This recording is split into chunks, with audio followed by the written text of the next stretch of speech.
Hello everyone. So, uh, good afternoon everyone. So here this is problem solving session 2 for the NPTEL course Fluidization Engineering. So time is now 3 and the session will last up to 2 hours. So in this session we'll be discussing the assignment, similar problems to the assignment so that it will be helpful for you guys when you solve the assignments and you submit it. As you all know, assignment submission also carry a certain percentage of marks in the final exam. So I would suggest that you take the assignment seriously and work on it as well, so that it would be helpful for you when you solve the problems in the final exam also. So these the final exam would however be comprising problems from this and or similar problems also, so some weightage would be given to this as well. So time is now 3:01, so I would like to wait for 4 more minutes for others to join so that we can cover everyone. So before that, let me introduce myself. I'll get a notification when someone joins. Yeah, so this is myself, Ankara Karthika. I am a research scholar from IIT Hyderabad, so I'll be handling these sessions. So my work area is on fluidization, you can say. So I can help you guys in getting to know anything related to fluidization. If you have any doubts related to fluidization, I will be happy to help you. Or else, if related to the course also, if you have any doubts, I'll be happy to take those questions also.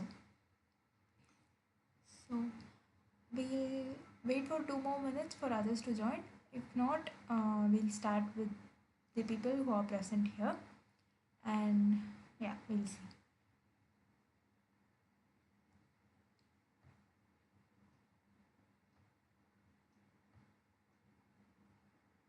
In the meantime, if you have anything to share, you can always share. And if you have any doubts, you can stop me in between the class also. Like, if not, we can always have some time at the end to solve, to clear your doubts.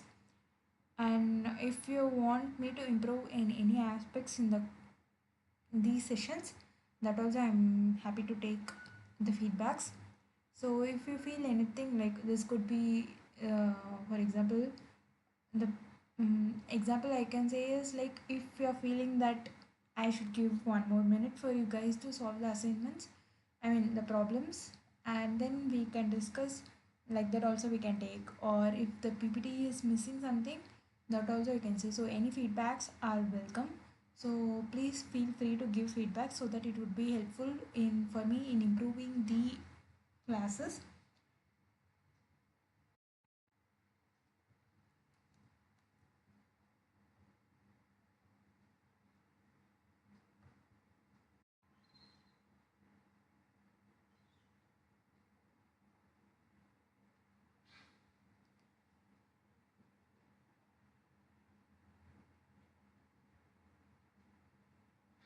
Hi, welcome to the class.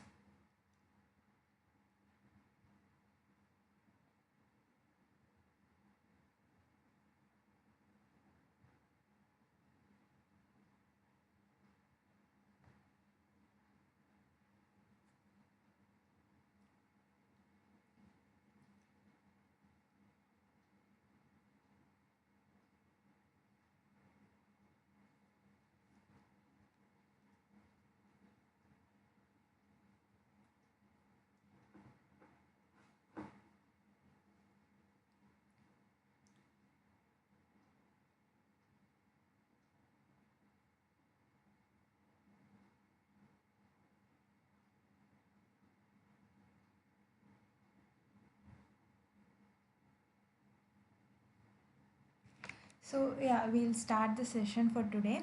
So this is a problem solving session for the NPTEL course Fluidization Engineering. So the course instructor is Professor Subrata K Majumder from the Department of Chemical Engineering, IIT Guwahati. So all the lecture videos are available in the NPTEL website. So these sessions every Saturday is for you. Is an additional aid to help you in solving the assignments. So the session is handled by myself, Ankara Kartika from IIT Hyderabad. So this is our session 2. So here we'll be solving the problems related to the assignments. So last week we saw problems related to assignment 1. So this week we'll be moving on to assignment 2. And if you have any doubts in during the session, please stop and ask, or else we'll also be having the session at the end to clear your doubts. So whichever is convenient for you, you can take that. And yeah, so fluidization engineering, I hope you all have a basic idea about fluidization. So since this is an elective, you would have taken based on your interest, I hope. So if there is anything you need to know in addition to something, you can always ask. So as the course layout is like this, so here we are now in the week 1 to 2, where we are dealing with the introduction to the fluidization, advantages, disadvantages of fluidization and industrial applications. So moving on the course, we'll be seeing the characteristics of solids and the classification, flow characteristics, and its outline in different types of fluidization. For example, like in last class itself, we've seen that solids are classified into 4 classes based on Geldart's classification. So each class of solids will have its own properties when we are fluidizing it. The classification is based on the size and the density of the solid material being used, and those characteristics also is important when we are dealing with the fluidization. So we need to have a better understanding of that, and followed by that we'll be having the flow pattern inside the fluidization system. So fluidization is nothing but when we pass the fluid inside the system at a sufficiently higher velocity, the bed starts to move, thereby the bed is now fluidizing, behaving like a fluid, not like the packed bed state which was in the prior state. So with increase in the fluid velocity at every point, the fluidization behavior, that is the behavior of the particles inside the bed, will be different. For example, at very high velocity, the particle chances of the particles getting escaped from the bed is very high. So those flow patterns and solid movement, mixing, segregation, everything would be need to be analyzed completely. And also gas distribution, in fluidized beds, we pass the fluid inside the bed through the distributor. So understanding the distributor design and model is also important, and followed by the study of bubbling fluidized beds. Bubbling fluidized beds, it's like it is a pattern inside the fluidized bed, as we have seen. So it is very important because the bubbles formation will be occurring inside the fluidized bed at a very high inlet fluid velocity.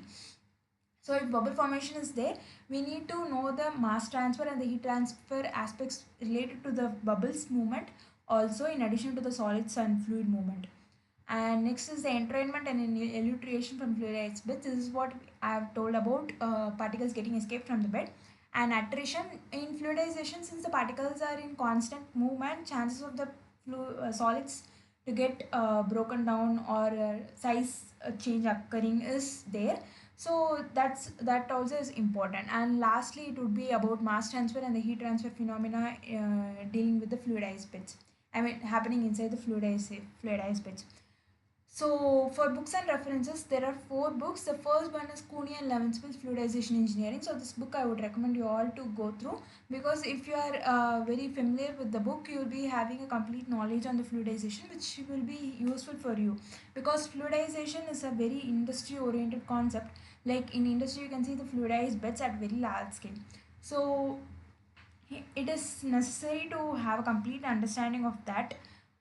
And next one is Giraspo's multiphase flow and fluidization, continuum and kinetic theory of description. So this one is like in fluidized beds, we have fluid and the solid inside the system. So fluid behavior, we know we can solve it using, when we are computationally solving the fluidized bed systems, we can say that fluid solution we can obtain from computational fluid dynamics, wherein we will be solving the equations related to fluid flow, like the continuity equation and the momentum transfer equation. But when we come come to dealing with the solids, there are two aspects of dealing with the solids. So this is a fluidized bed wherein we pass the fluid and the solids will be packed here. So the solids, it will be n number of solids, 30,000 plus 30,000 number of solids will be there in the smallest bed also. So these particles will be there. There are two ways, two approaches to handle the modeling of solids. The first one is like continuum theory, wherein we'll be assuming that this amount of bed is with solids, and we'll be solving the equation similar to how we solve for fluid. So that is what we known as continuum theory. And for solving, I mean continuum approach, and while solving that, when we are dealing with the solution of the fluid, we use kinetic theory of gases. So similar to that, the solid movement will be modeled using kinetic theory of granular flow. That is what we call. And next approach is Lagrangian approach, wherein each particle is solved individually for its motion. So that is known as Lagrangian, and this is Eulerian. So this approach is very useful when we are dealing with large scale systems. Imagine in large scale there will be 1 lakh particles. So it is not possible to model all those number of particles. It will be very time consuming.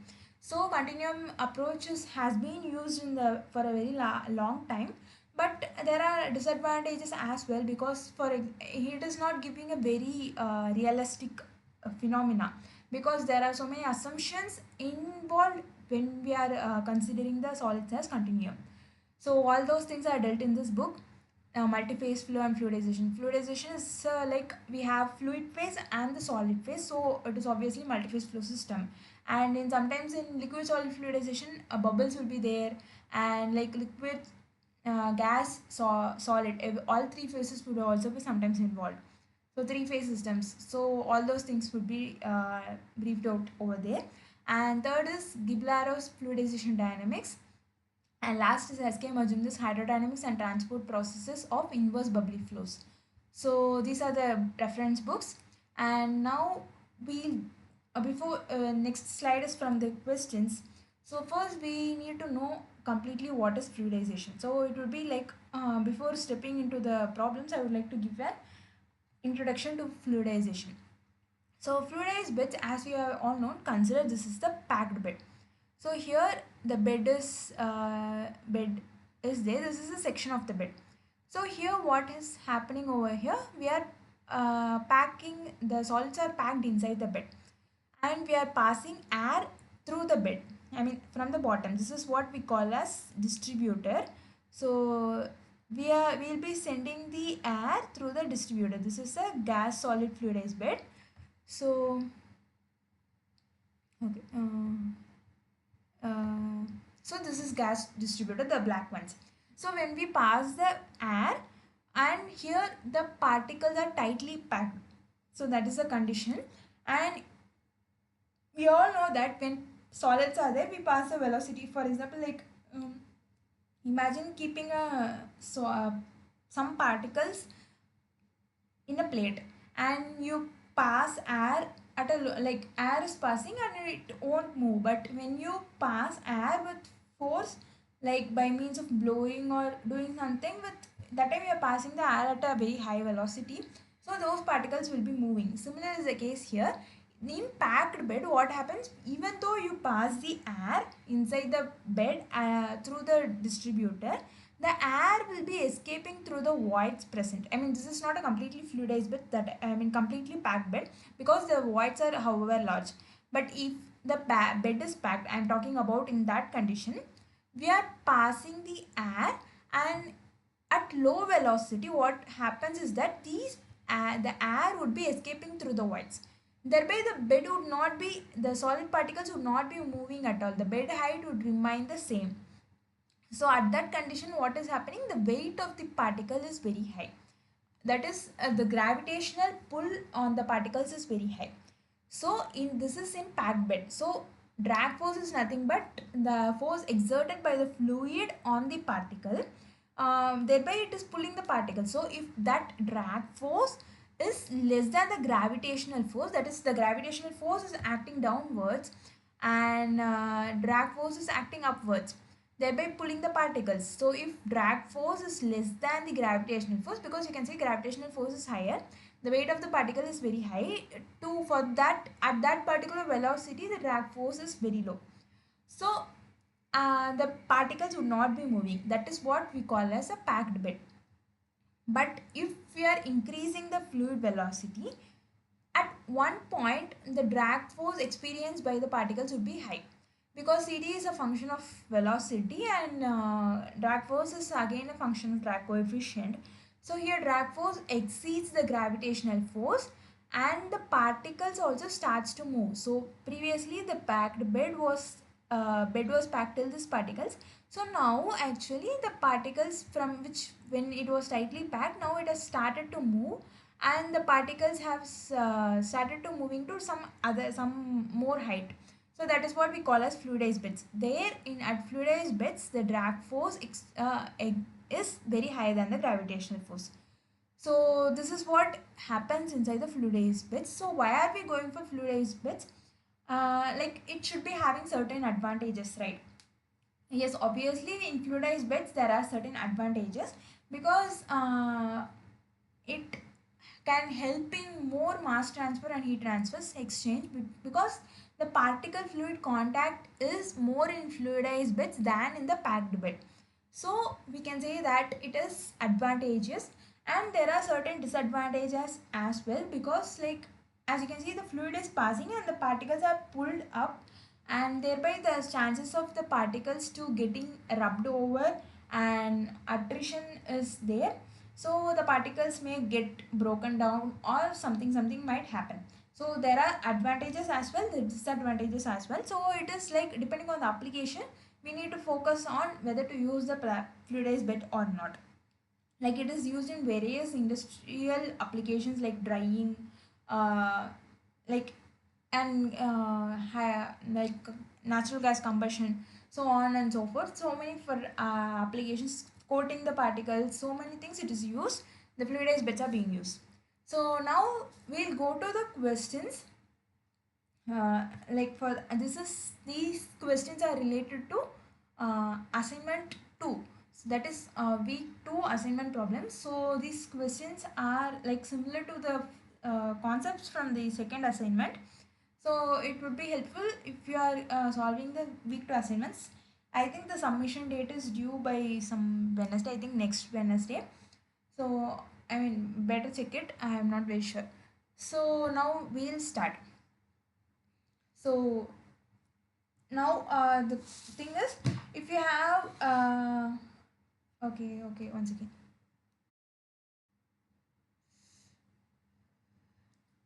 Just a minute. Hmm.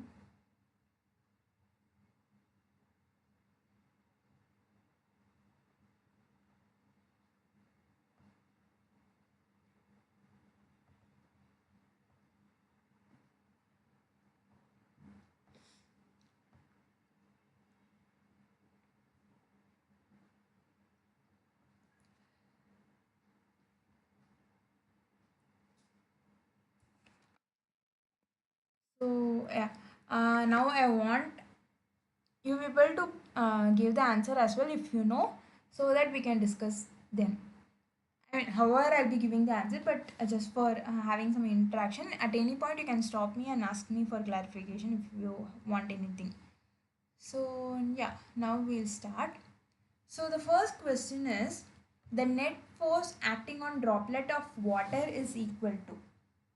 So what is happening? Net force acting on a droplet of water is equal to what? So given we are seeing about the options, in options we have the first one is weight minus the drag force, and second one is weight plus drag force, and option C it is weight into drag force, and option D it is weight divided by drag force.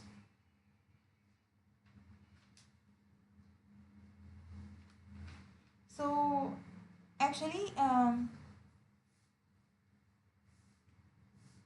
what do you think is the answer?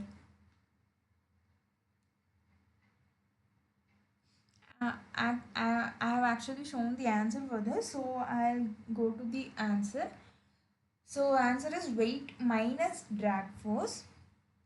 So the net force acting on a droplet of water is equal to weight minus the drag force, because the drag force is acting upwards in direction of the fluid flow, and the weight is pulling the droplet down. So we will see why in the next slide. So here we have the drag force is pulling the particle downwards, and the drag force is pulling the particles upwards when the velocity of fluid is in this direction, and gravitational pull is pulling the particle down, I mean the velocity down, water droplet down. So drag force always acts along the direction of the fluid flow, I mean opposite, mm, not along the direction of fluid flow. We can say it as the opposite to the direction of the any moving object. For example, if a particle is moving from top to down, drag force will be acting in the opposite direction, that is opposite to the relative motion of any object moving in a fluid.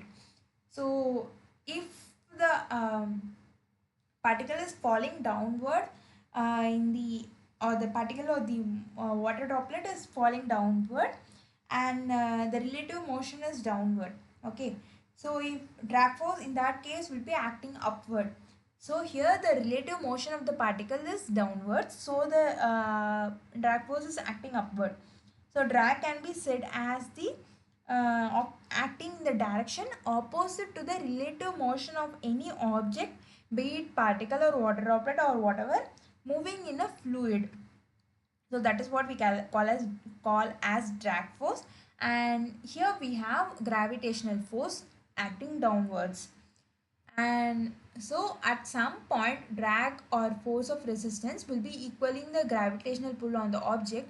Buoyancy is considered below. At this point, the object stops accelerating and continues falling at a constant speed called the terminal velocity. So this actually can be used as an explanation for some other things also.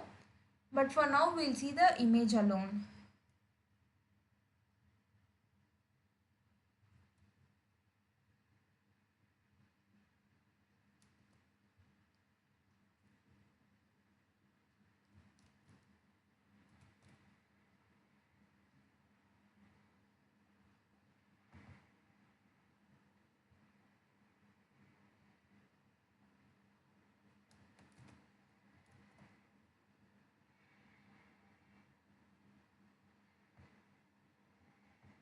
Hope it is clear now.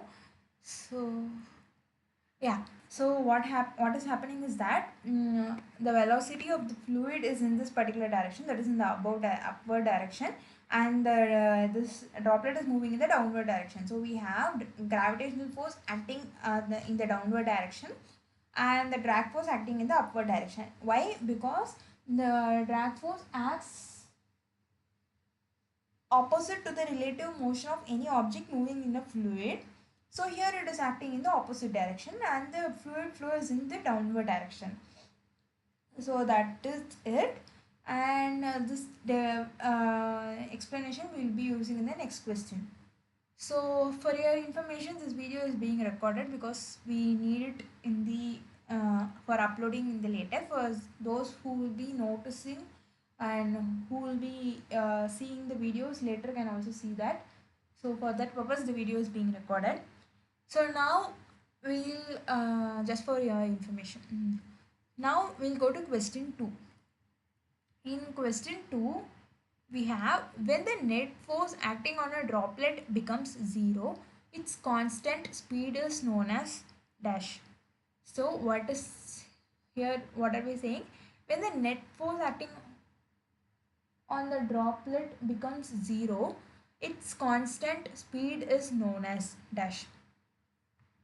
So the options are viscosity, option B friction, option C gravity, option D terminal velocity.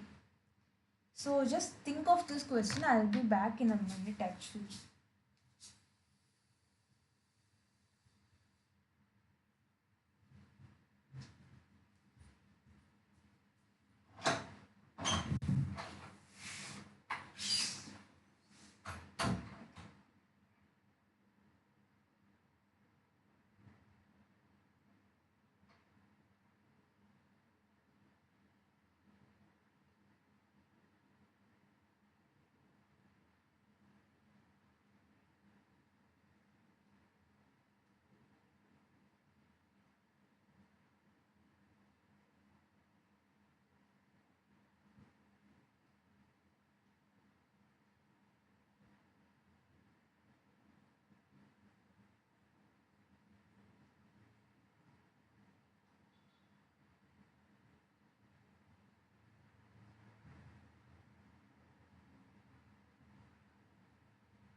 So yeah, we are back. So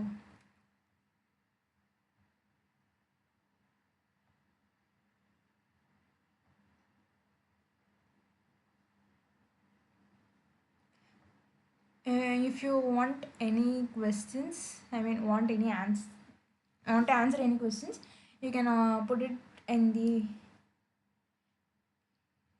chat window also. I think it's chat. I mean, text here, chat with everyone in call messages. So if you want to answer anything, you can put it there also. So now we'll go back to the second question. When the net force acting on a droplet becomes zero, its constant speed is known as dash.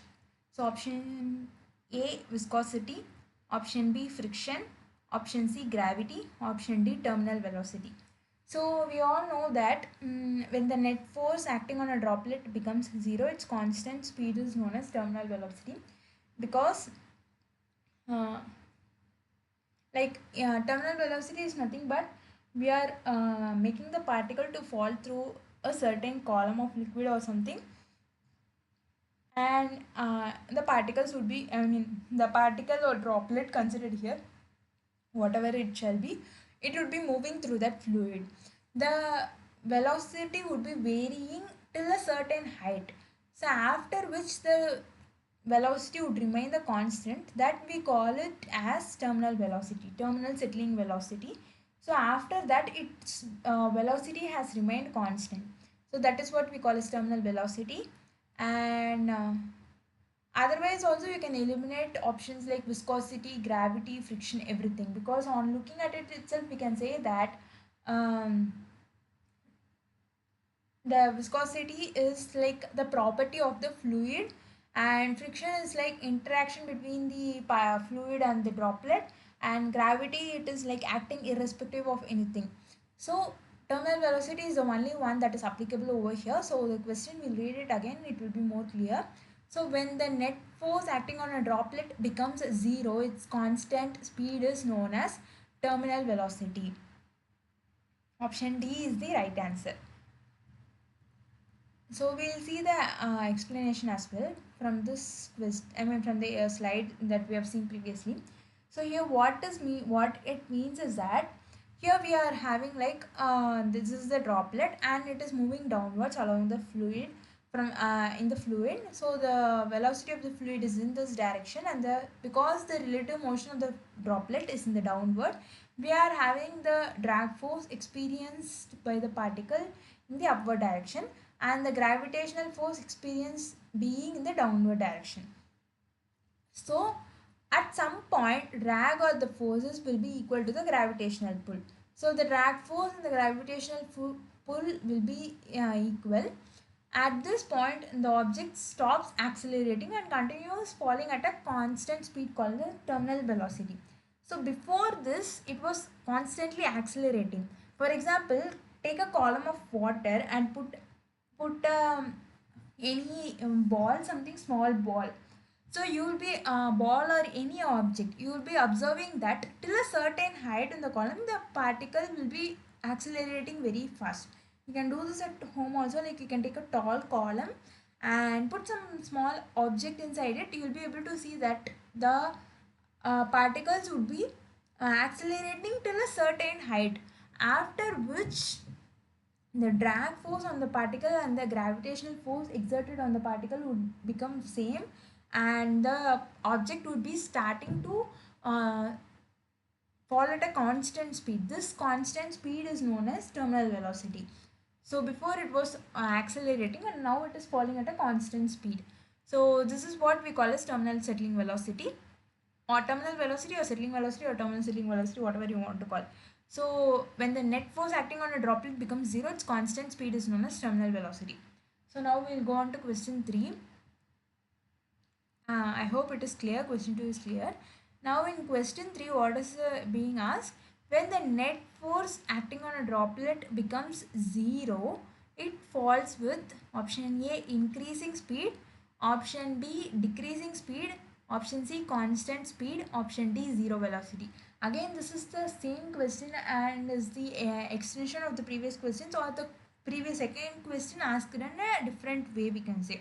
So what is the difference? In the previous question it was asked that when the net force acting on the droplet becomes zero, it was mentioned that it falls with the constant speed, and what that constant speed is known as. So we have found out it is known as terminal velocity.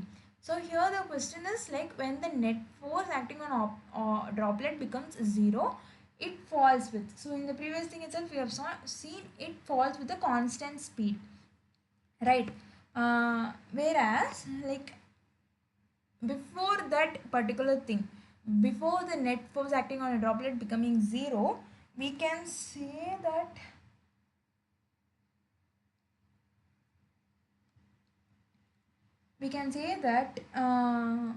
it was falling with increasing acceleration, that is the velocity was changing before, but after the net force has become zero, it is falling with the constant speed. So option C is the right answer.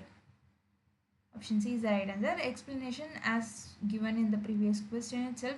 At some speed, the drag or the force of resistance will be equal to the gravitational pull on the object. So the net force will become zero. At this point, the object stops accelerating and continues falling at a constant speed called terminal velocity. So that is the answer. Now we'll go to question 4.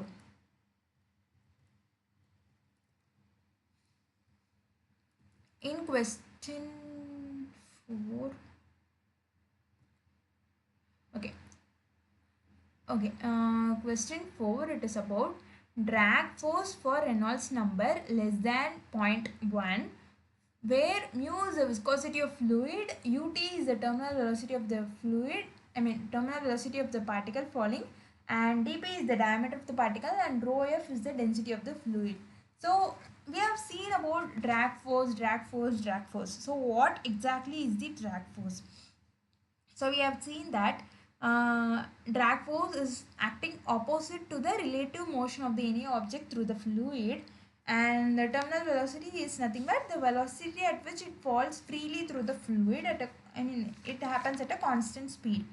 So at the terminal velocity, the weight is of the particle is being balanced by the drag force and the buoyancy force. So what exactly is the drag force? So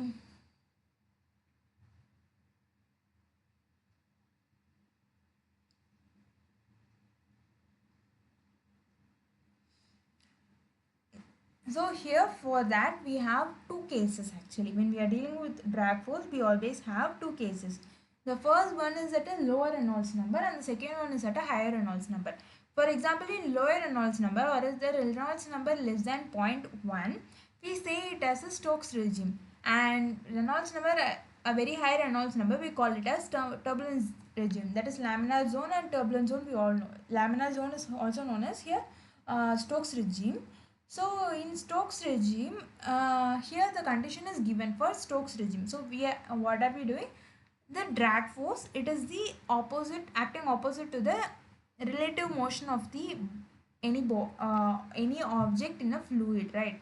So here it is the weight of the object or the weight of the droplet is being balanced by the two forces, or the all the forces acting on the body. But for when the force is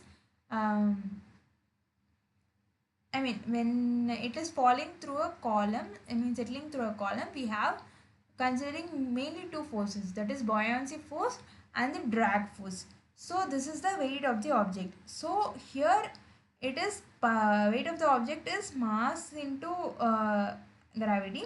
So here mass is nothing but density into volume of the particle. So density is the density of the fluid, and the density of the particle and the volume of the particle, because here we are dealing with the particle weight. So density rho p vp. So vp is, if we are considering spherical particle, it is pi by 6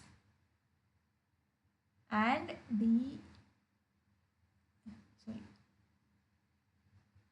dp cube. It is the volume of the particle, and rho p will remain the same, right? Mhm.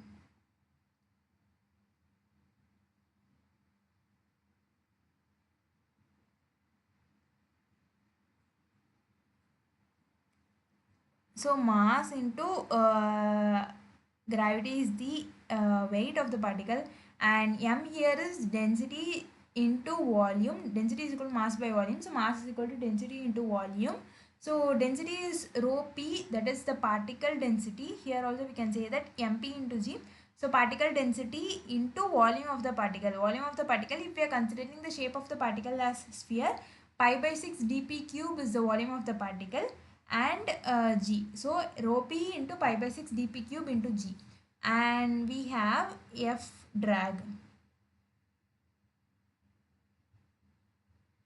plus buoyancy force. Buoyancy force is nothing but the volume of the fluid uh, displaced by, I mean the mass of the fluid displaced by the volume of the particle. So it is rho F into mass of the fluid displaced by the particle, right? So it is particle diameter. Again this will be 3. So here the only thing we are yet to find out is FD. FD is drag force. So what is drag force? So here we can say that drag force is, we were saying that with increase in velocity the drag force was increasing. So here it is proportional to EU, and it is proportional to kinetic energy, we can say. So it is like half rho F u square, and is also proportional to area, uh, projected area. So here it is like it is proportional to the fluid flow kinetic energy and the projected area of the particle. So we can say that FD is proportional to half rho v square into A. So for removing that proportionality constant, we have CD.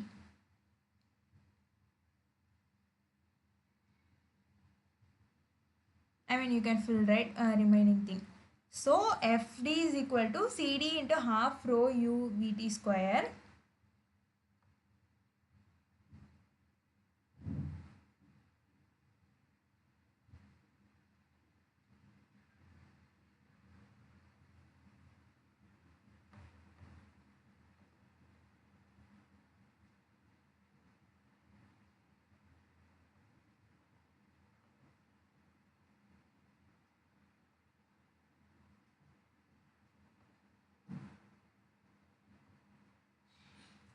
So what have we found out? FD is proportional to half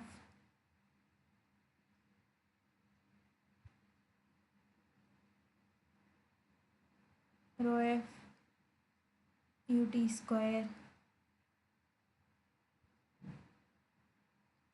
A. So this is the general condition. So general condition meaning when we are dealing with Reynolds number greater than 500. So what if, according to this question, we want to find out what is the Reynolds number when it is less than 0.1. So here it means that it is less than 0.1, so it is in the Stokes regime.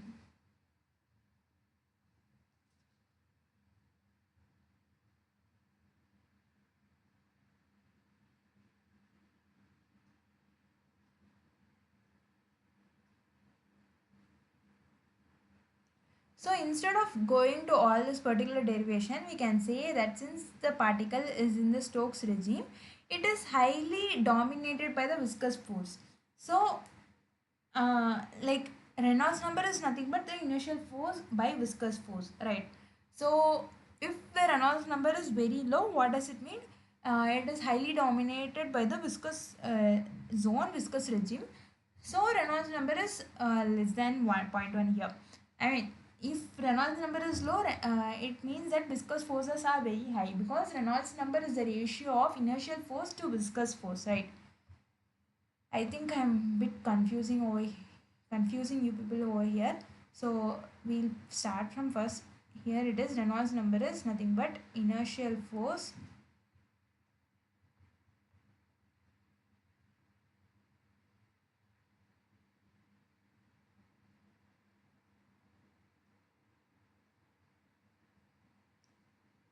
divided by viscous force.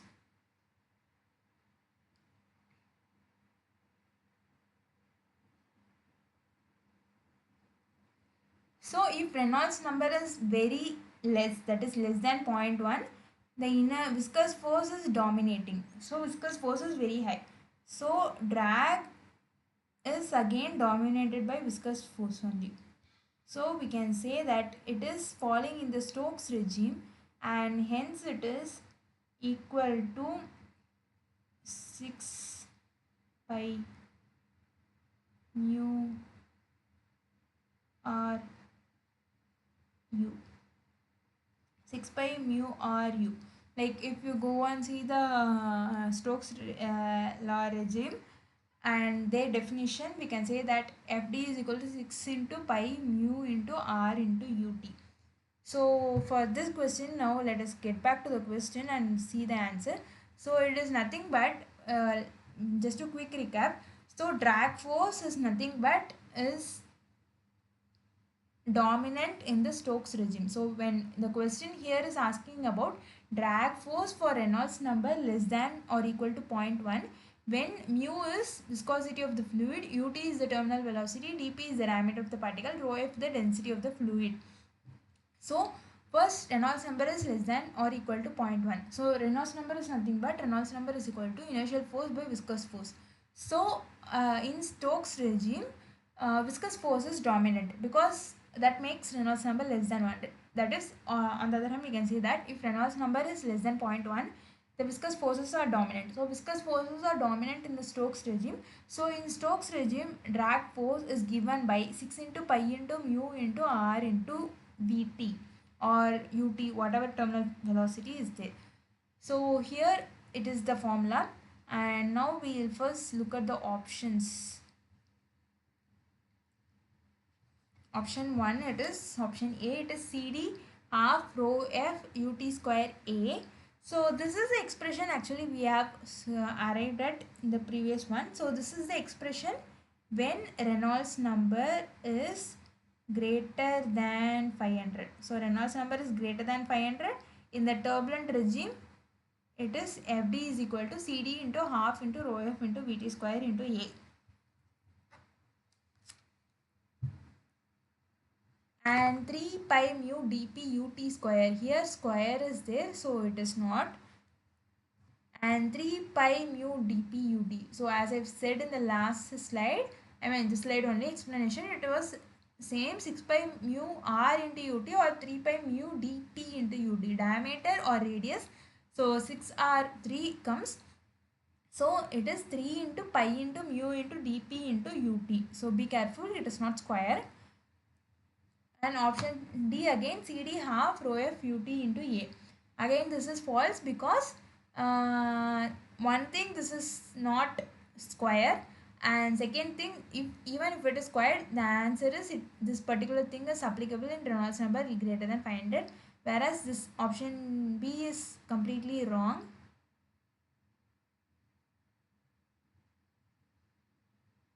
And option C is right. And option D is again wrong. So option D is the right answer. Option C, 3 pi mu dp into ut is the right answer. So always be careful in what regime it is being asked. Drag force for Reynolds number is less than or equal to 0.1. So it is asking in the Stokes regime. So in Stokes regime, the value is, the formula is 3 pi mu into dp into ut. Whereas in the turbulent regime, that is Reynolds number greater than 500 or something, the answer is CD into half rho f into ut square into A. So thing is, see here it is kinetic energy term coming into picture. So when will kinetic energy term comes into picture? When the flow is very high, like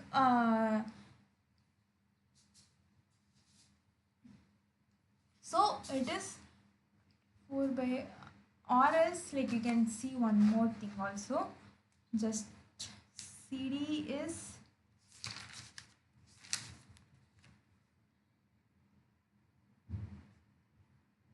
4 by r into 1 by 2 this 12 r is rho vd p by mu, mu cancel, rho cancel, 5 by 6 dp cube dp square pi r square, pi 4 pi r square, pi dp square dp 12 mu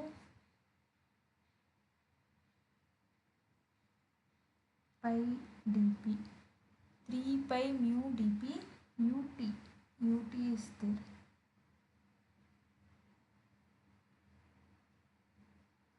Okay, into 4 pi 4 pi r pi by 4 d square, pi by 4 d square. Okay, so I'll give you one hack, actually not hack. So this is the general formula for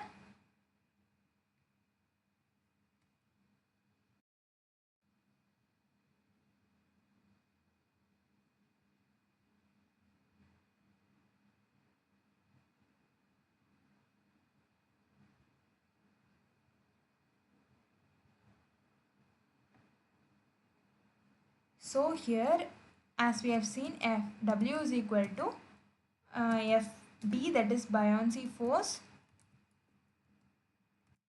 plus drag force, right? And F is by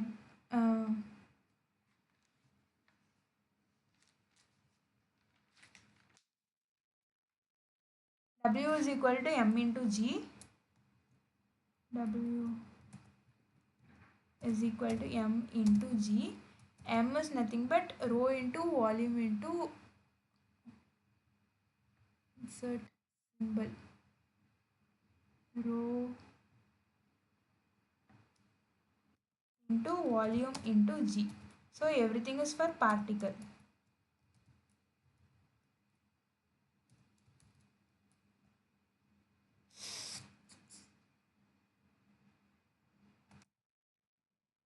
Right, and here, since when we are considering the particle as a sphere, we have,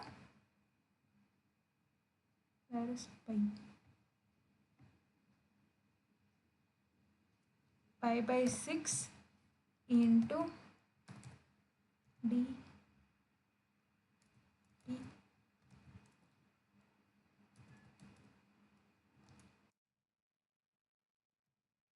Pi by 6 dp cube is the volume, and into rho p.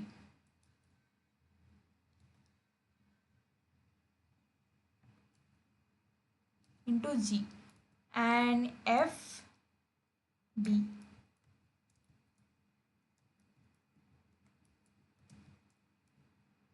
is equal to, it is the volume of the fluid displaced by the particle. So it is, instead of density of particle, here it should be density of fluid. So that only remains the same. And Fd, that is the drag force, here it can be given as this one. This is, if we can take it as a generalized thing also. And Cd is the drag coefficient.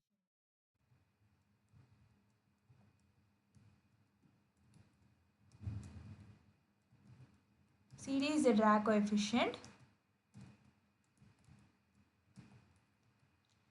It is equal to 24 by Rep.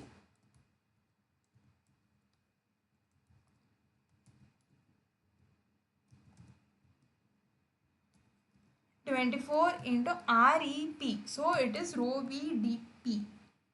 Particle Reynolds number. So it is rho v dp into mu. Symbol. So it is mu. Set.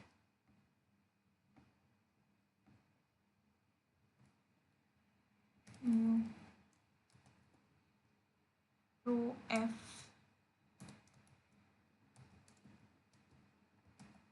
dt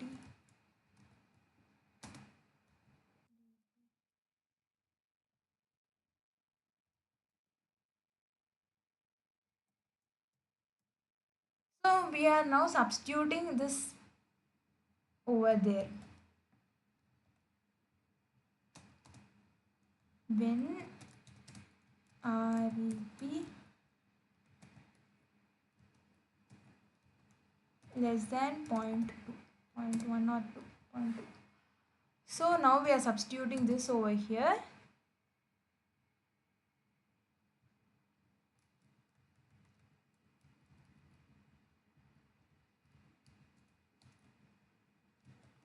And half rho ut square remains the same.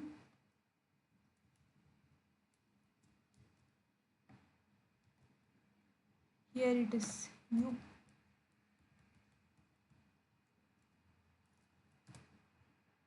Ut square. Now A. What is A? A is the projected area of the particle. So projected area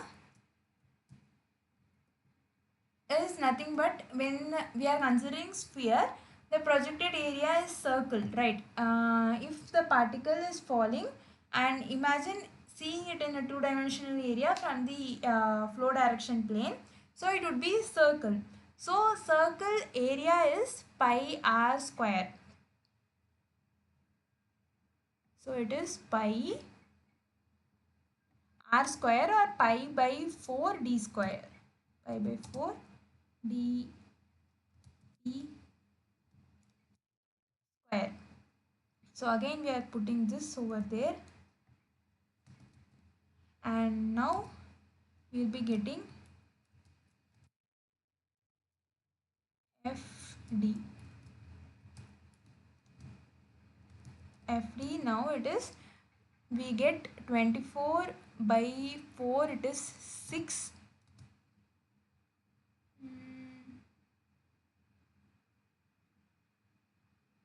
Where is this gone? Half rho F. Okay, this half also comes. 1 divided by 2. 24 by half into 1 by 4. 1 by 4 it is 8, so it is 3. Mu is there. And rho F and rho F gets cancelled. UT and that UT gets cancelled. I mean 1 UT and UT square, so 1 UT remains in the equation, I mean numerator, and dP again 1 remains, the other gets cancelled from the denominator, and 1 by 2 gets done. Here we have one more pi. So we have got 3 mu ut dp pi. So answer is 3 pi mu dp ut. So it is the same. So I hope now it is clear. So now we are asked to find the drag force for Reynolds number is less than 0.1. So we are using the general formula, that is W is equal to drag force plus buoyancy force. So W is equal to M into G. So it is rho P, M is rho P into Vp into G. So these things also you can skip. So in general, drag force is given by CD into half into rho F ut square A, whereas CD is given by 24 by REP when the Reynolds number is less than 0.2. So this is very important. So it is 24 by REP. I mean, let us keep it as 0.1 better.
Actually, there was some internet issue, so I left the meeting. I think people also left with that.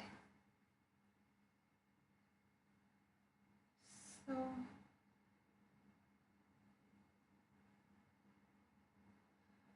if anyone is there, I don't know how to contact also. Like,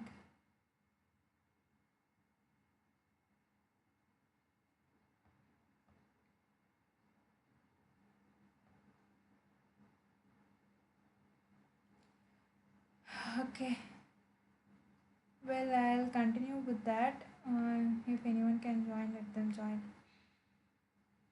I'm really sorry. Like, I didn't expect an internet cut. I mean, power cut at this point. So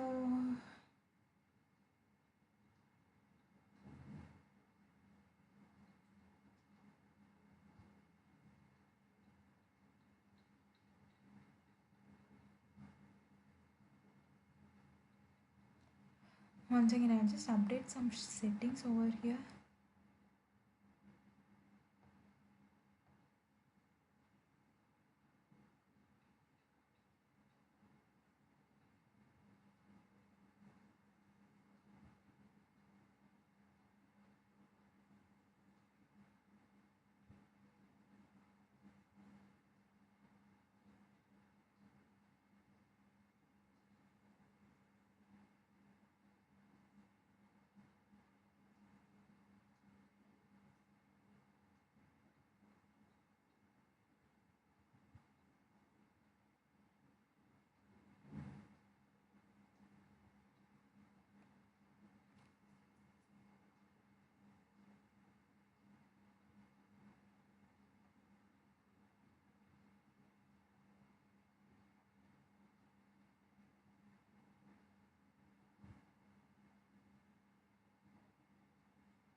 So I think now they should be able to join.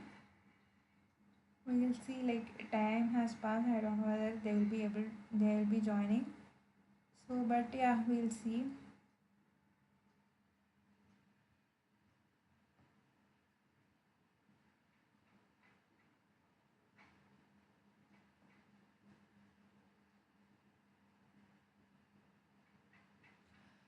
So now, as we have seen, this is a formula to get the drag force when the flow is in the Stokes regime. So Stokes regime, the formula is this.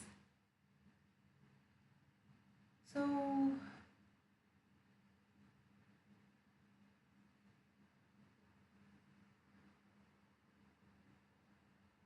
now let us go to question 5.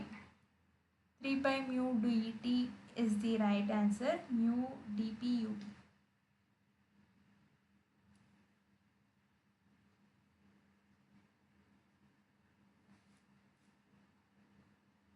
So question 5. Terminal velocity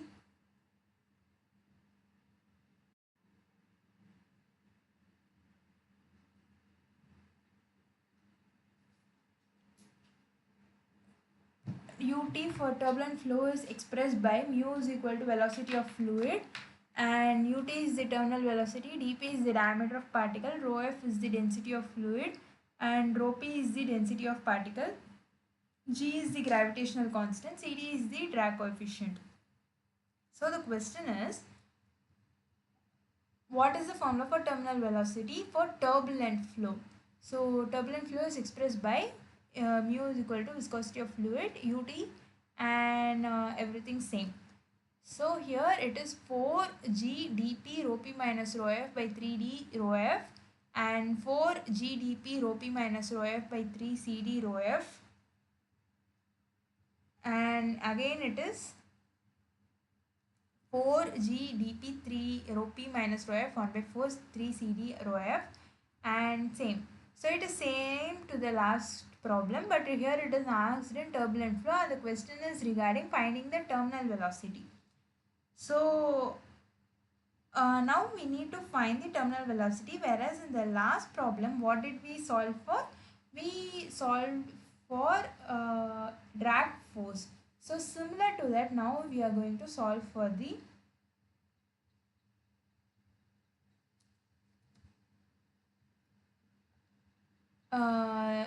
problem in the turbulent flow. So now we'll copy this and paste it over here. Question 5. So now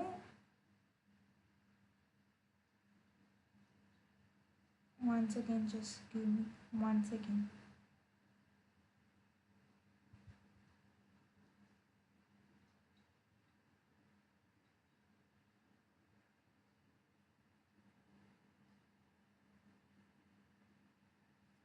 So it is like FB plus FD, W and FD is given 3 CD. Here it is not CD, rather in the question CD itself is given. So we'll go with that 4 pi, pi by 4 dp square.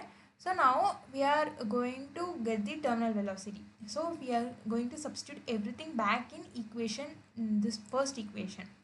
So FD is this, and yeah, now we'll solve for that. We'll remove this and we'll solve for this.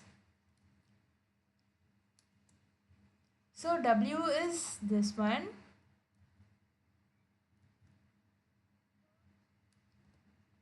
Now this is equal to F buoyancy force plus drag force, right? So buoyancy force is this, and plus a drag force, that is CD into half rho F ut square A. So now we are going to keep ut square here and take the remaining stuff over to the other side, equal to, here it is, and since things are common we can take it as common.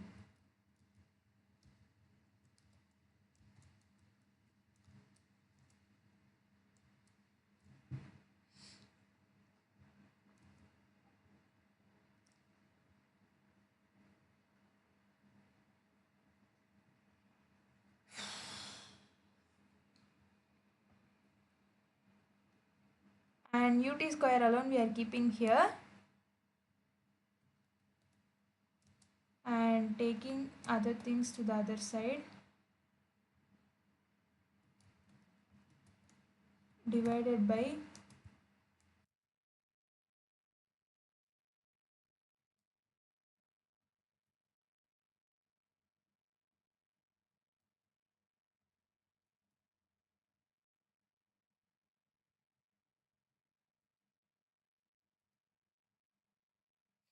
so now ut will be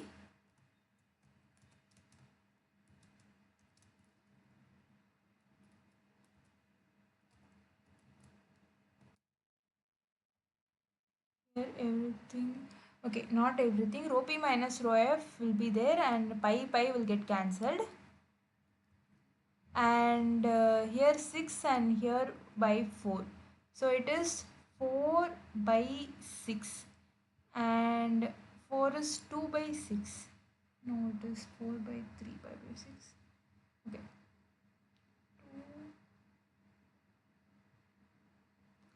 8, I mean half into pi by 4, so it is 8 divided by 6 it become, and dp cube and dp square, so it is dp remains, and one rho f also remains in the denominator, along with that c d remains. Anything else remaining in the denominator? No, right, okay, so it is equal to this. So I hope you are now clear. W is the weight of the particle. It is equal to the buoyancy force plus the drag force. So W is m into g, and it is rho p into Vp into g. because mass of the particle is density into volume, and density is constant and volume of the particle, since we are considering sphere, it is pi by 6 dp cube, and buoyancy force is nothing but the weight of the fluid displaced by the particle. So it is rho f into pi by 6 dp cube, rho f into volume of the particle into g, and drag force is cd into half into rho f into ut square into a. These things we know from the last slide itself. So now what we are going to do, it is like fd and fb. So a is the projected area, which is nothing but pi by 4 dp square, and here rho p pi by 6 dp cube g is equal to rho f pi by 6 dp cube plus g plus cd into half into rho f into ut square a.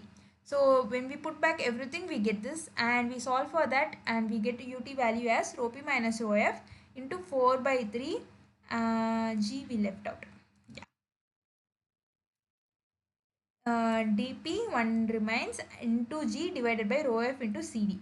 So that is we are getting from ut, and here everything power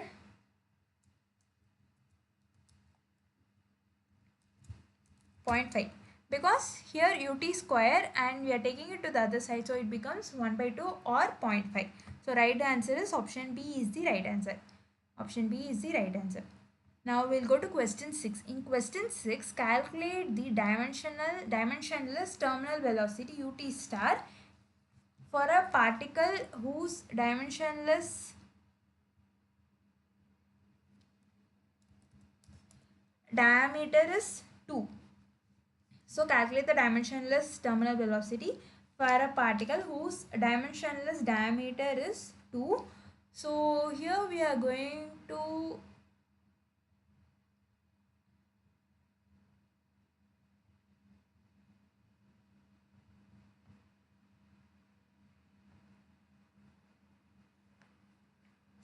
solve for that. Before that, we need to know what is the dimensionless ut formula. So since it is sphericity is not given, we are assuming it as sphere and we are doing the calculation. So when we are assuming it as sphere, the formula for ut star is ut star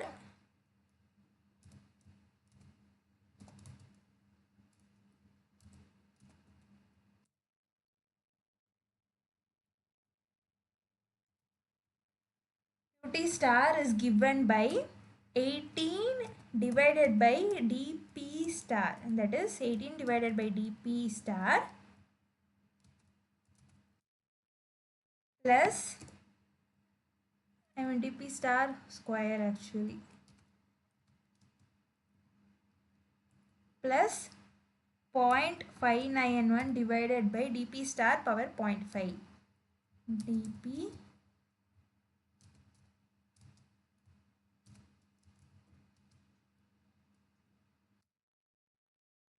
This is the formula.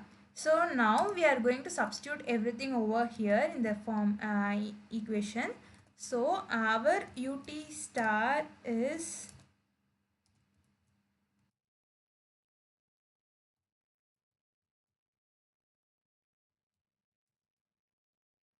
now we need to just substitute everything here, and it is 18 divided by 2 square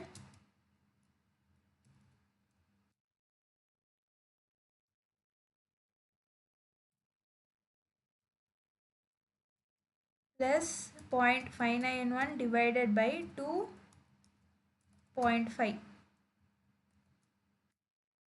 So, and after substitution we are getting the value as 0.203.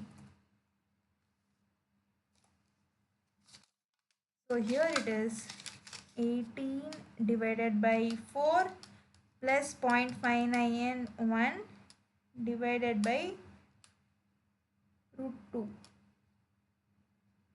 and divided by point, I mean this is to the power of -1.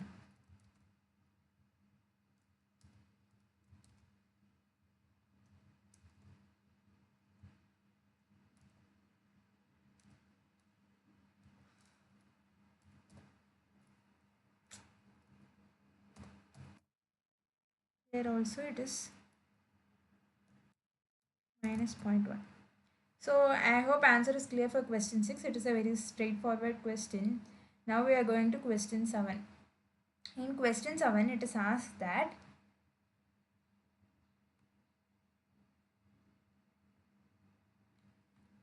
minimum fluidization occurs at a velocity when the frictional force between the particle and the fluid counterbalances.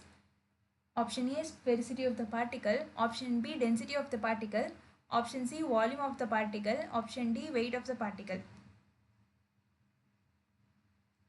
So minimum fluidization occurs at a velocity when the frictional force between the particle and the fluid counterbalances sphericity of the particle, density of the particle, volume of the particle and the weight of the particle.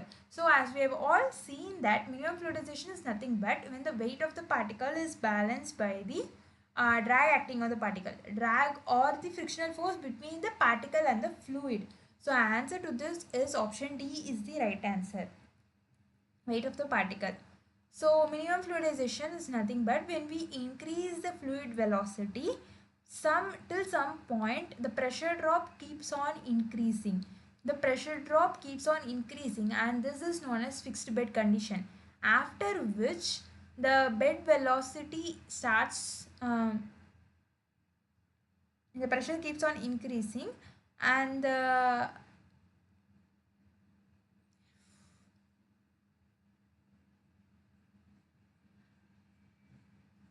bed is known as fixed bed.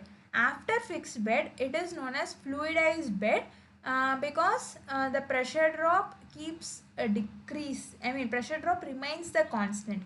It won't increase further in the fluidized bed. So pressure drop increases in the fixed bed and it after that it won't increase in the fluidized bed. So this is known as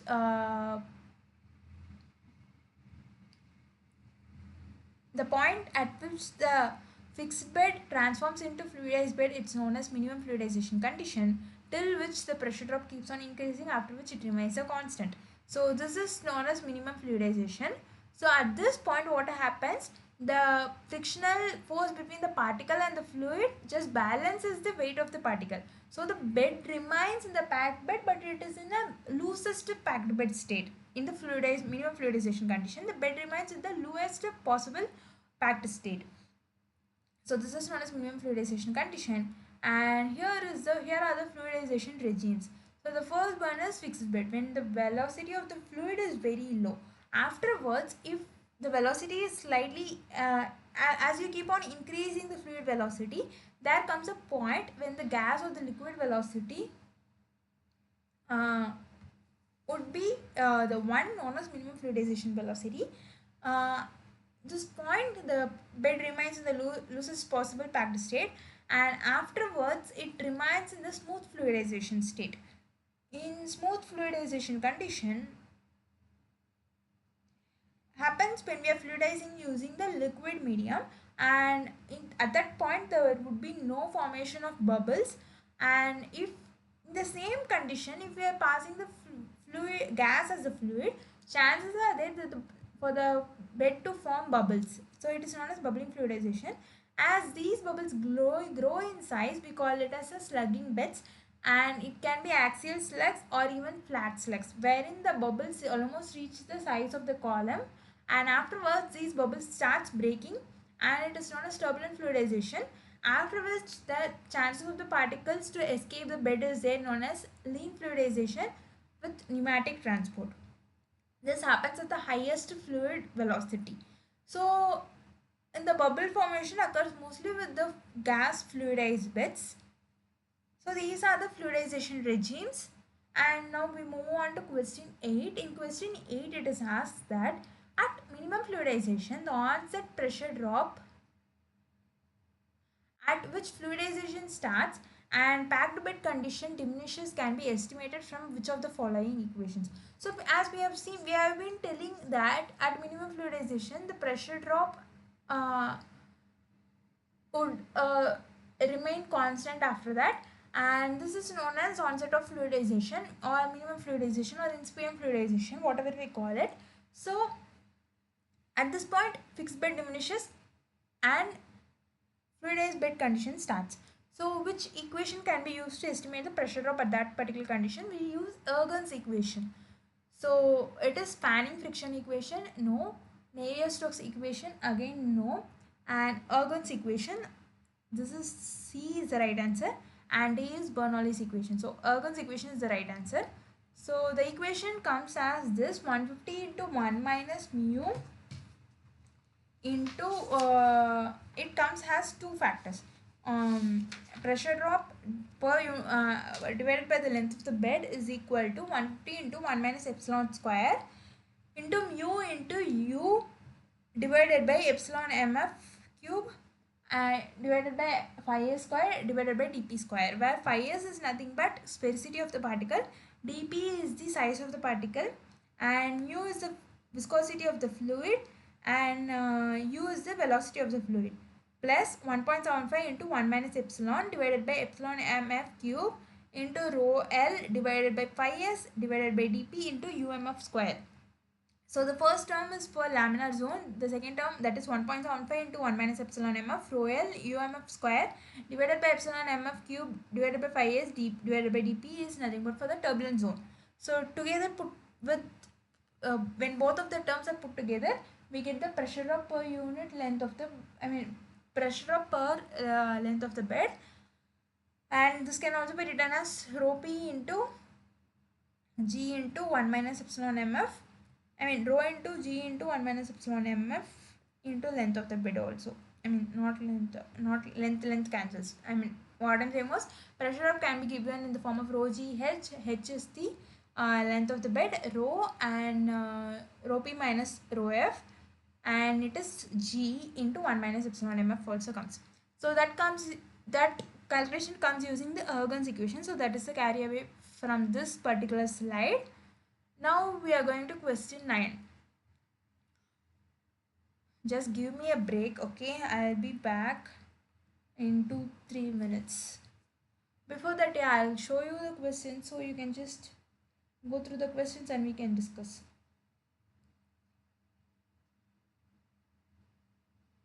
What is the minimum void age as per the correlation developed by Venn and Yu when particles of sphericity 0.67 are fluidized in an air medium? Option A 0.495, option B 0.474, option C 0.4, option D 0.418. So 4 options are there.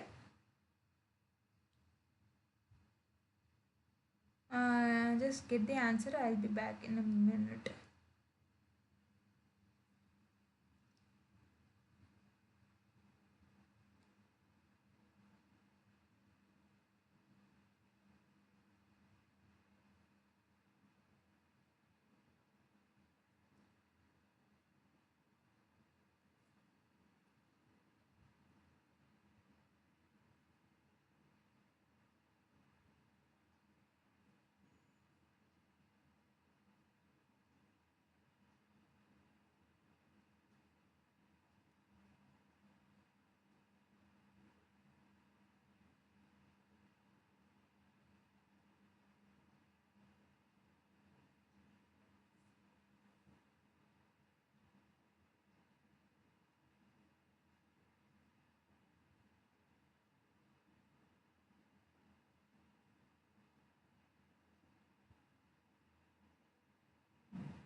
So yeah, we'll start now.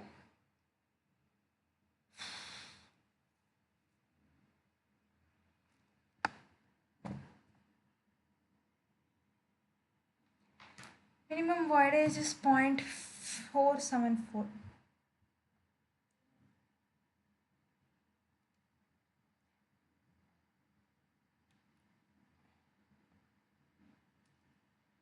Insert a text box, we'll insert and then we'll see.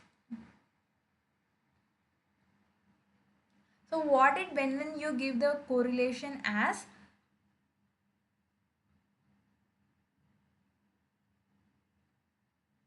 epsilon mf cube by s epsilon mf cube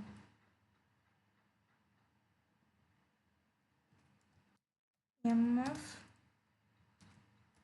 cube into phi s square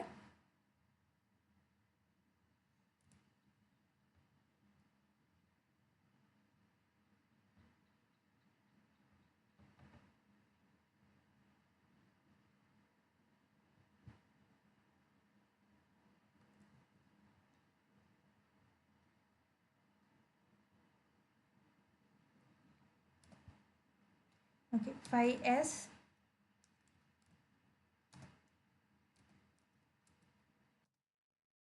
phi not square, sorry, is equal to 1 by 14. So according to Venn and U correlation, the minimum voidage is a function of sphericity and it is equal to epsilon and is given by the correlation epsilon mf cube into phi s is equal to 1 by 14. That is approximately. So epsilon mf cube for our case is, what are we getting? 1 divided by 14 into 0.67, right? 0.67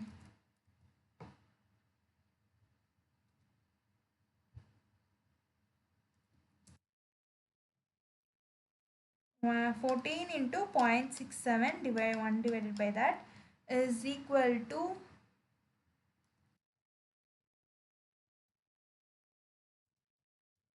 0.1066 and epsilon mf is equal to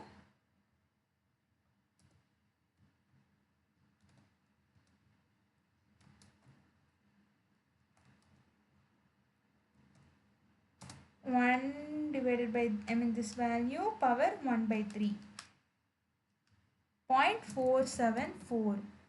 So how are we going about this problem? When you gave the correlation that epsilon mf is a function of phi s and epsilon mf cube into phi s is equal to 1 by 14, and if we substitute in this particular formula we are getting the value of epsilon mf as 0.474.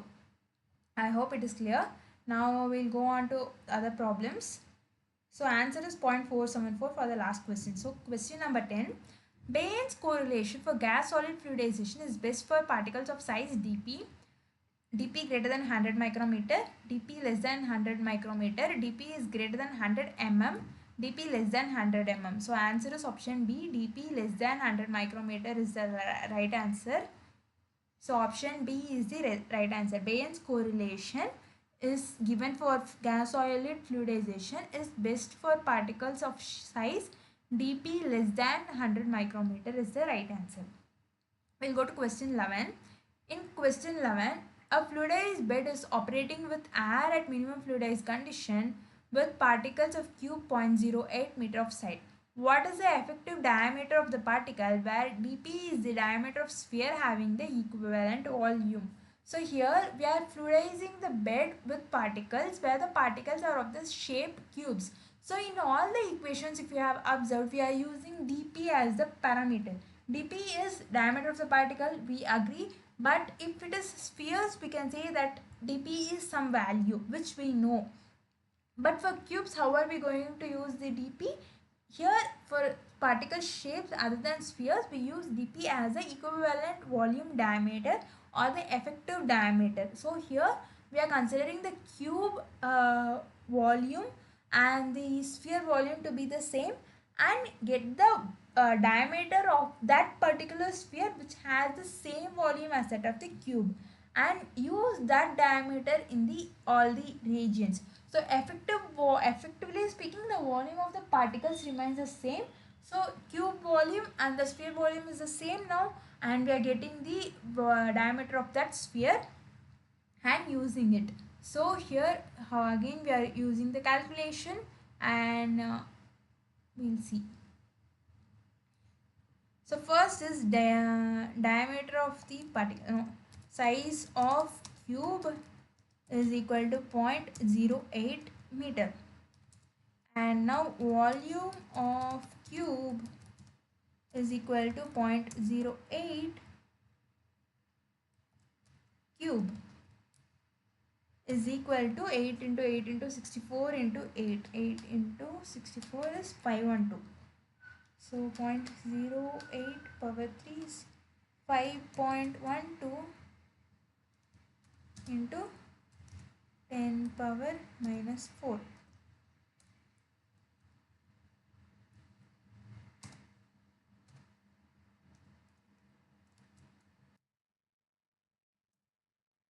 And if volume of sphere is equal to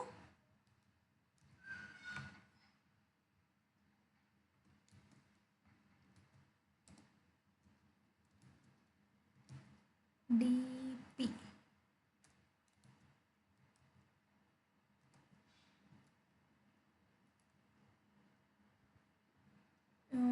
insert symbol pi, insert close, 5 by 6 into dp cube is equal to this particular one, and dp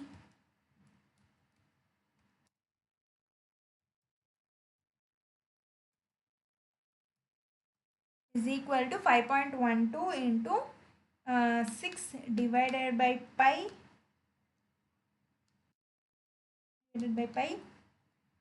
power 1 divided by 3. So answer is 0.09926 or 0.993 meter. So diameter of the particle, equivalent volume sphere is higher here, so it is 0.0993. I hope it is clear. Now we'll go to question 12. So here in question 12 it is asked that hydrostatic pressure delta pH is calculated by G, gravitational constant, H is height of liquid, rho m is the composite fluid density. So here we are asked to calculate for the hydrostatic pressure delta pH, where G is the gravitational constant, H is the height of the liquid, and rho m is the composite fluid density. So we all know that hydrostatic pressure is given by rho into G into H. So answer is rho m into G into H is the answer. So we'll first look at the options and we'll finalize the answer. Option A, it is rho m G H power 1 by 2. Rho m power 1 by 2 G into H. Option C, rho m G into H power 1 by 3. Option D, rho m G into H. So by looking at the options, we might get confused that in all the options powers are there. So we might be tempted to go with the one which has power if we do not know of the correct option. So be careful while dealing with these questions, these type of questions. So here the right answer is rho m into G into H, and option D is the right answer. So question 13, it is given by which technique can be used for the estimation of gas holdup alpha G experimentally. Option A, phase isolation. Option B, gas absorption. Option D, phase mixing. Option D, phase substitution. So in some things we'll be having liquid phase, solid phase, and gas phase. So what would be the technique we'll be using there when we want to estimate the gas holdup? So what technique we'll be using is phase isolation. That is, we'll be isolating the liquid phase and the solid phase, gas phase separately. This gas phase will be moving to the top and the liquid phase will be settling down, and from that we will be having the how much the liquid present and how much the gas present. So we will be able to get the gas holdup alpha G, we will be able to get. So correct answer to this question is phase isolation technique will be used for the estimation of gas holdup experimentally. Now we'll go on to question 14. Question 14 we have, according to Zhang et al. 1998, the correlation for the gas holdup at minimum fluidization condition is applicable if USG, that is superficial gas velocity, and USL, superficial liquid velocity. So Zhang et al. In 1998 gave the correlation for the gas holdup at a minimum fluidization condition, and that correlation has certain applicability limitations. And what is that? So we are given four options. In those four options, the USG signifies superficial gas velocity and USL signifies superficial liquid velocity. So option A, it is USG by USG plus USL less than or equal to 0.95. Option B, it is USG by USG plus USL less than or equal to 0.98. Option C, it is USG by USG plus USL is less than or equal to 0.93. Option D, it is USG plus divided by USG plus USL is less than or equal to 0.90. So answer is option C is the right answer, 0.93. So according to Zhang et al., they gave the correlation in 1998 that at minimum fluidization condition, the gas holdup is given by this particular thing. And I mean, Zhang et al. Gave one correlation for gas holdup, that is alpha G, and their correlation runs something like alpha G alpha is equal to 0.16 ug by epsilon mf ug plus into ug plus umf. So that particular correlation is applicable when out of four things it has one condition.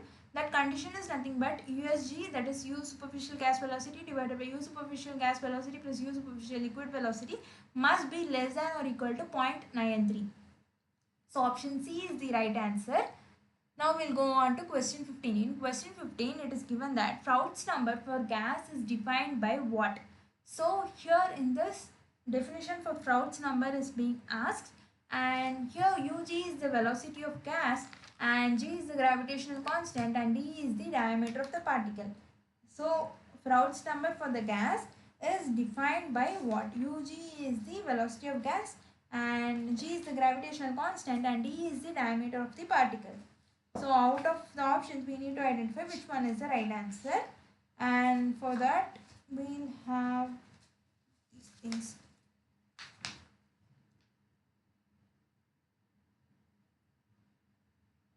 Option A, Ug square by G into dp. Option B, it is Ug power 1 by 2 divided by G into dp. Option C, it is Ug by G into dp square. Option D, it is Ug by G into Ug divided by G into dp power 1 by 2. So what is Froude's number and what is the definition of Froude's number? It is actually ratio of inertial force to the gravitational force in this particular context. Froude's number is here is the inertial force to the gravitational force, and so here obviously you will be having G and this Ug square by G dp, I think. Yes, Froude's number is nothing but the ratio of the inertial force to any external force, and in this particular context we are using the gravitational force. And so if Froude's number is ratio of inertial force by gravitational force, it is given by Ug square divided by G into dp. So please be aware that where square is used, where 1 by 2 is used, where powers are not used. So all those things you should be very careful, because in exams confusing options might be given and you might be asked to pick one out of it. So please be careful while dealing with those. So alright, now we'll go on to question 16. In question 16, we are given that for the gas liquid solid system, Archimedes number is related to viscosity by, and here Archimedes number is given by ARLG and viscosity of the gas is mu g.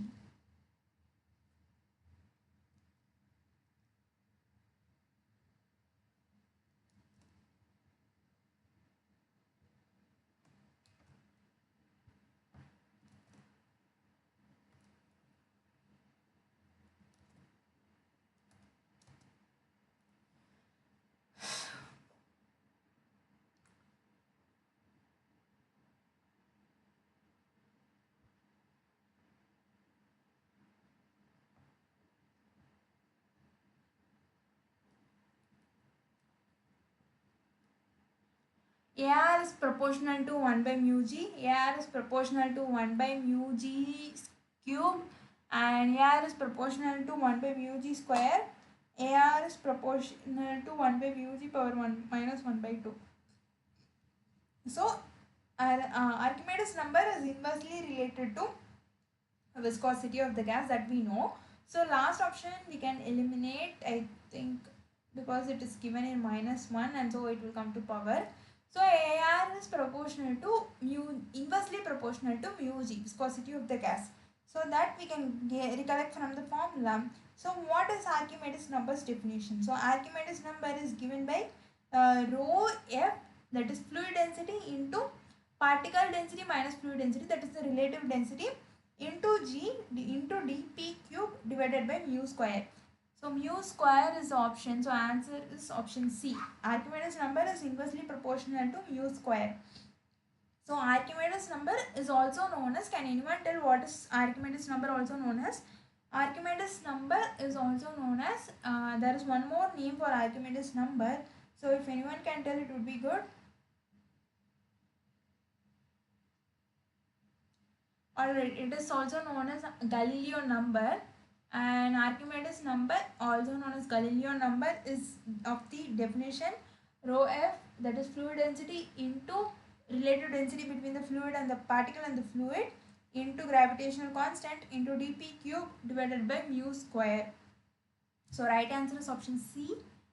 Archimedes number is inversely proportional to the mu square, viscosity square. So option C is the right answer.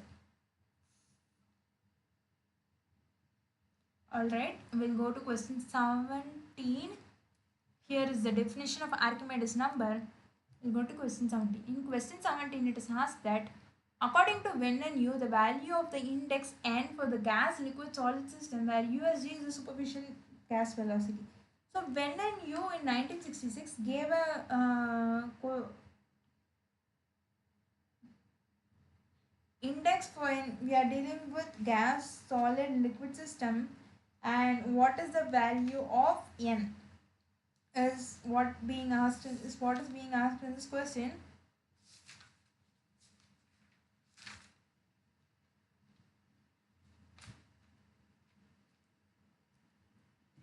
So option A, it is 5.9 minus 8 into USG, and option B, it is 5.3 minus 8 into USG, and option C, it is 5.1 minus 8 into USG, and option D, it is 5.7 minus 8 into USG. So option D is the right answer.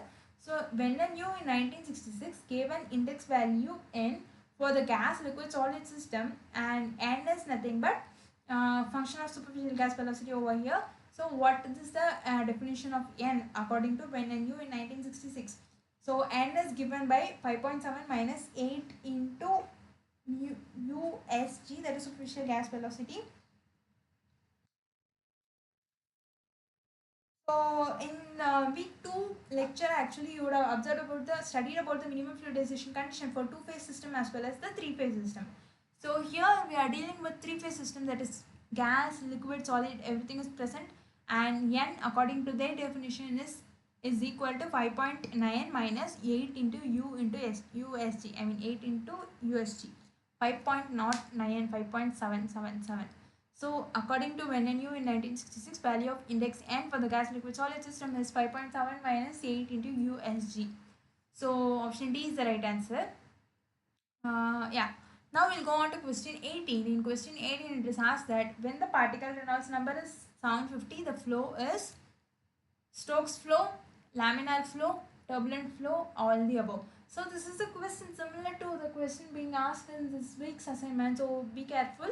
So when Reynolds number is greater than a particular value, that is, we call it turbulent flow, and if it is less than a particular value, we call it laminar flow. So here we have seen that if it is less than 0.1, we call it Stokes regime, and greater than 500 something, we call it as turbulent flow. So here the value is 750, so the flow is obviously turbulent flow. So here we are dealing with particle Reynolds number. So what is the definition of particle Reynolds number? Can anyone say the definition of particle Reynolds number?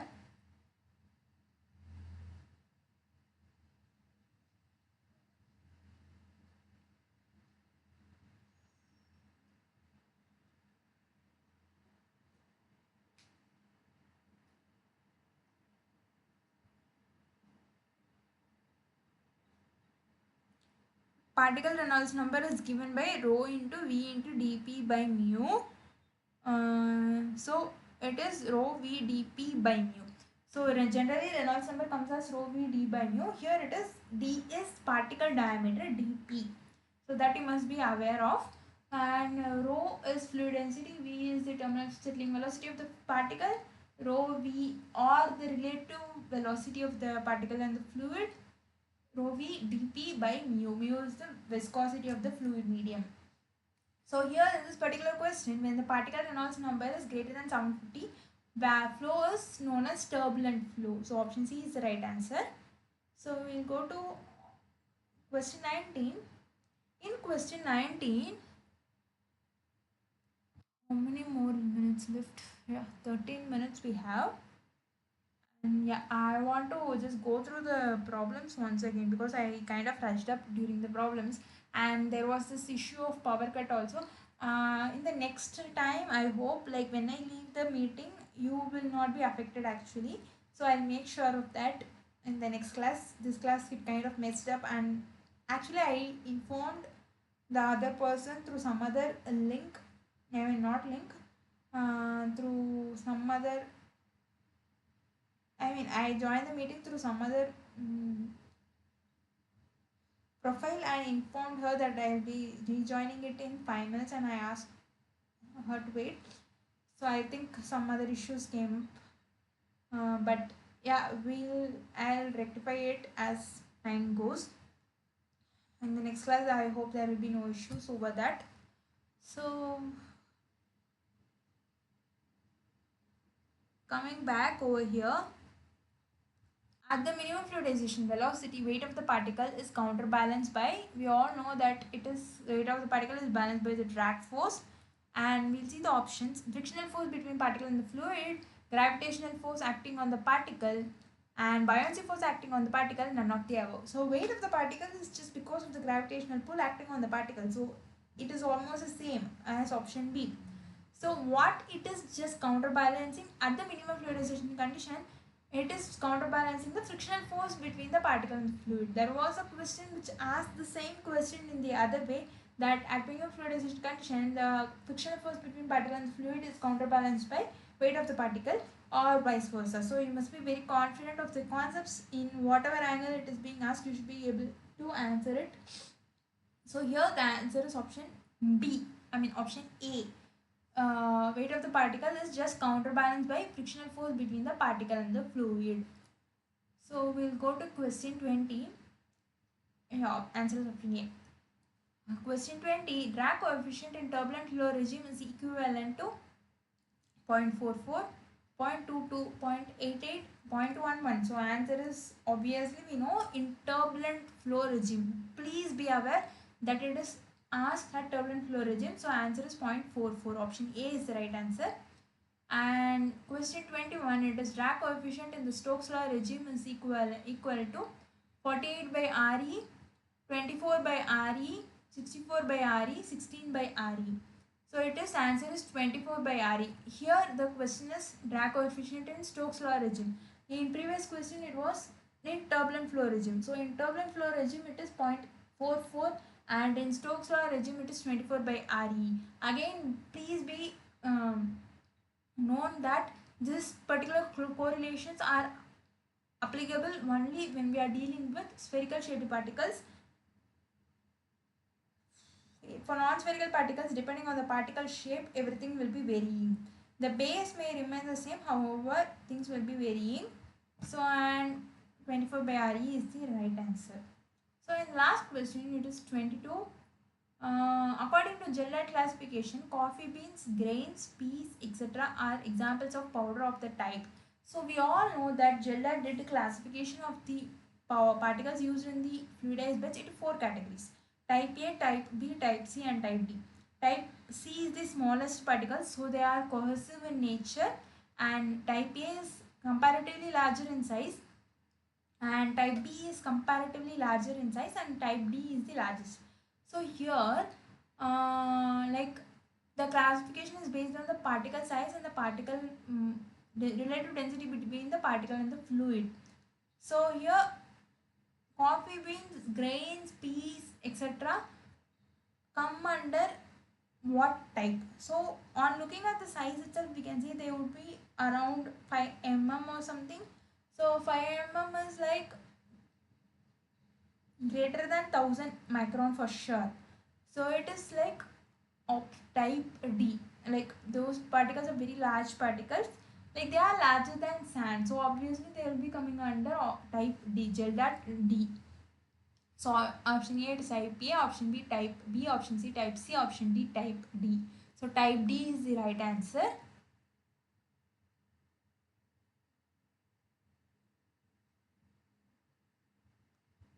So thank you. Before closing, I would like to go back to few problems that we discussed in today's class so that I kind of rushed through them. So now I'll just briefly explain them once again. Only the problems. So this one I think you people know.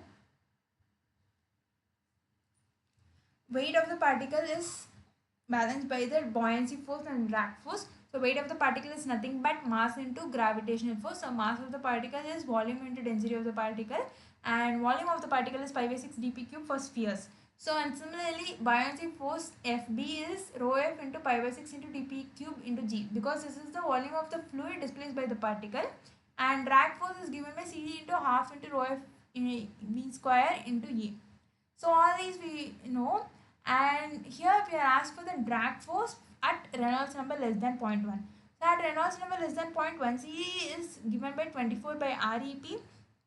24 by REP. REP is given by rho v dP by mu. So on substituting everything, we get the value of FD as 3 pi mu ut dP. So this is for Stokes regime or the very low Reynolds number regime. And next question, it is about UT in the turbulent flow regime. So same thing, we took the equations and substituted everything in the equations. And for CD, we have used CD itself. And solving this, we have got UT is equal to rho P minus rho F into 4 by 3 dP G by rho F into CD into 1 by 2. So option B is the right answer. So here we are asked to calculate for the terminal velocity for the particles whose dimensionless number is 2. So for that what we did, we are asked for the dimensionless terminal velocity, and we know the dimensionless particle diameter. So ut star is given by 18 by dp star square plus 0.591 by dp star into power, to the whole power of minus 0.1. So ut star is given by, we substituted all the known things, that is 18 by 2 square plus 0.591 divided by 2 power 0.5 whole power minus 0.1. So we got the answer as 0.203. Yeah.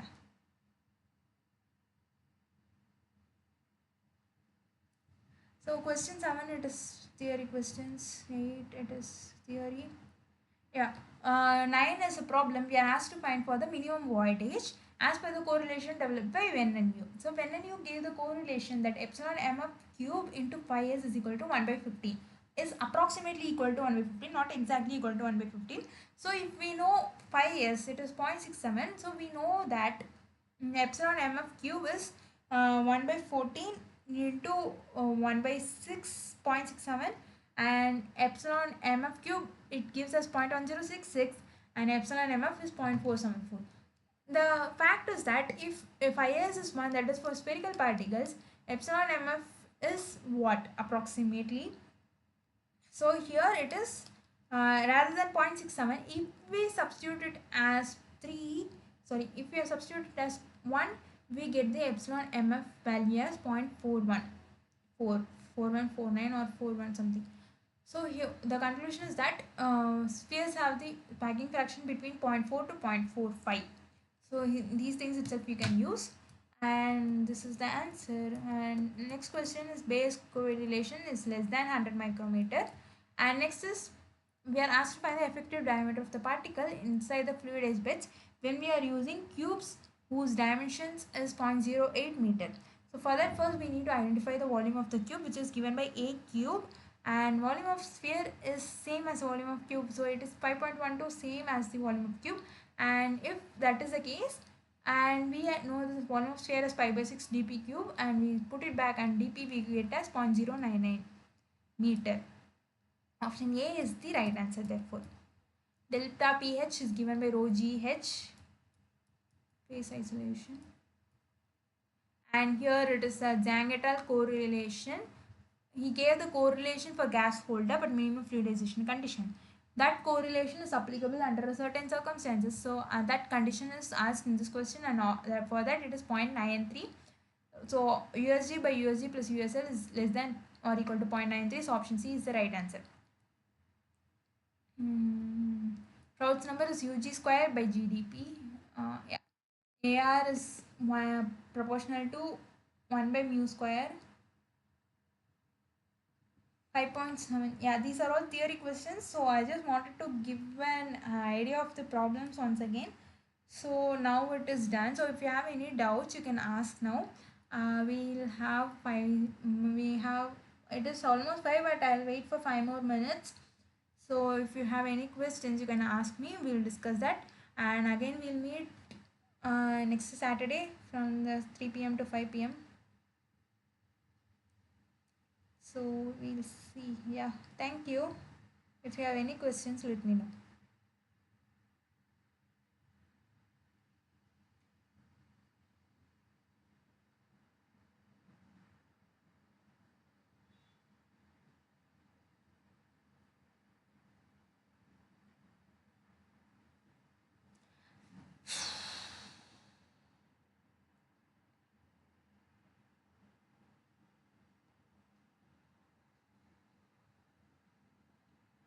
Uh, I kept my volume out today. I don't know, like if you had asked me any questions and I hadn't responded. Oh, I'm sorry. I'm really sorry for keeping the volume out today in today's class. I didn't notice until now. So, mm, my mistake. I apologize. And if you had asked any questions in the during the class, you could have used the chat window. But still, yeah, fine. There are no messages in the chat window, so I am taking there are no questions. Well, since there are no questions, I would like to close the session.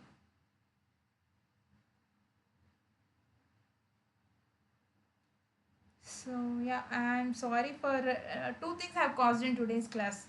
One is that there was power fluctuation in between and my internet connection therefore got lost, and I could not like one person was there and she could not join again, I guess, due to some issues. And second one is I think I kept my mic off. I mean, not mic, but my audio volume was off, which I didn't realize till now. So yeah, I mean, but yeah, if you had wanted to ask questions, you could have used the chat window. But still, I'm sorry because I didn't realize that. And yes, thank you. We will close the session since I'm gonna stay.